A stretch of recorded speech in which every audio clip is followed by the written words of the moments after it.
മനോരമയുടെ കലണ്ടറിന്റെ വളരെ പോപ്പുലർ ആയിട്ടുള്ള ഒരു ടാഗ്ലൈൻ, കലണ്ടർ അത് മനോരമ തന്നെയാണ്. അപ്പോൾ അത് സാറാണല്ലോ ചെയ്തത്. അപ്പോൾ അതിന്റെ ഒരു തോട്ട് പ്രോസസ് എങ്ങനെയായിരുന്നു? കലണ്ടർ മനോരമ തന്നെ എന്നുള്ള ഒരു മുദ്രാവാക്യം 10-20 കൊല്ലമായിരുന്നു എല്ലാവരും സുപരിചിതരാണ്. അത് ഏറ്റവും ഫേമസ് ആക്കിയത്, അതിനെ പോപ്പുലർ ആക്കിയത് മറ്റാരുമല്ല, നമ്മുടെ എല്ലാം പ്രിയങ്കരനായ തിലകൻ സാർ, നടൻ തിലകനാണ് അത് വളരെ പോപ്പുലർ ആക്കിയത്. അദ്ദേഹത്തിന്റെ ആ ബാസ് ആയിട്ടുള്ള വോയിസ് എനിക്ക് തോന്നുന്നു പക്ഷേ എല്ലാവരും മനസ്സിൽ ഇന്നും തറച്ചു നിൽക്കുന്ന ഒരു ശബ്ദമാണ്. അത് അദ്ദേഹം തന്നെയാണ് ആ കാലഘട്ടത്തിൽ ടി വിയിലുള്ള പരസ്യത്തിലും വന്നത്. അങ്ങനെ കുറേ വർഷങ്ങൾ തിലകൻ സാർ തന്നെയാണ് അതിനെ പ്രൊമോട്ട് ചെയ്തത്. അതിനൊപ്പം ആ കാലണ്ടറിന് വളരെ ഒരു അക്സെപ്റ്റൻസ് മലയാളികളുടെ ഇടയിലുണ്ടായി. ആദ്യമായിട്ട് മറ്റൊരു സെലിബ്രിറ്റി എന്ന് പറഞ്ഞാൽ നമ്മളെല്ലാവരും പ്രിയങ്കരനായ ജയറാം ചേട്ടൻ ഈ വർഷം പ്രൊമോട്ട് ചെയ്തിട്ടുണ്ട്. അതിപ്പോൾ ജസ്റ്റ് ചാനലിലൊക്കെ എൻ്റെ പ്രൊമോഷൻ സ്റ്റാർട്ട് ചെയ്തിട്ടുണ്ട്.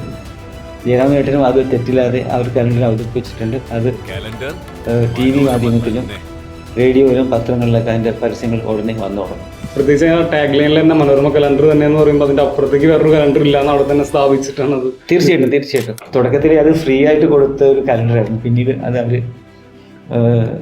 പെയ്ഡ് ആക്കിയിട്ട് കൊടുക്കാൻ തുടങ്ങി. എന്നാലും പോലും അതിൻ്റെ ഒരു വാല്യൂവും സെയിൽസും ഒട്ടും കുറേ ഉണ്ടായിരുന്നില്ല. ഇൻഫാക്ട് അത് ഇപ്പോഴും നല്ല പോപ്പുലറാണ്. അതുകൊണ്ട് ഈ വർഷവും 2025 കലണ്ടറും അവർ വളരെ നന്നായിട്ട് അവർ അവതരിപ്പിച്ചിട്ടുണ്ട്. ടാഗ്ലൈനിന്റെ ഒപ്പം പോകുന്ന ഒരു പ്രൊഡക്റ്റ് തന്നെയാണ്. അതിലുള്ള വിവരങ്ങൾ ഈ വർഷം വന്നിട്ടുള്ള എഡിഷൻസ് ആയാലും വെറും ഡേറ്റ്സ്. തീർച്ചയായിട്ടും ഈ പ്രാവശ്യം ഇപ്പോൾ നമ്മുടെ ഈ മലയാള കലണ്ടറിന് പുറമെ അവർ ഈ പ്രാവശ്യം ഒരു പ്രത്യേകത എന്ന് വെച്ചാൽ ഗവൺമെന്റിന്റെ സ്മാർട്ട്, മറ്റുള്ള കേന്ദ്ര ഗവൺമെന്റിന്റെ മറ്റുള്ള കുറേ ആപ്സ്, നമുക്ക് ഈ ജനങ്ങൾക്ക് പബ്ലിക്കിന് ഉപകാരപ്രദമായ കുറേ സേവനങ്ങളുടെ കുറേ ഡീറ്റെയിൽസ് പോലും അതിനകത്ത് ഉൾപ്പെടുത്തിയിട്ടുണ്ട്. ഒരു പാക്കേജാണ് കൊടുക്കുന്നത്. കാരണം ഒരു ഡേറ്റ് നോക്കാനുള്ള കലണ്ടർ മാത്രമല്ല, ഒരു മലയാളിക്ക് ആവശ്യമുള്ള ധാരാളം ഇൻഫർമേഷൻ അടങ്ങിയിട്ടുള്ള ഒരു ടോട്ടൽ ഒരു പ്രൊഡക്റ്റ് എന്നുള്ള രീതിയിലാണ് ഈ പ്രാവശ്യം അത്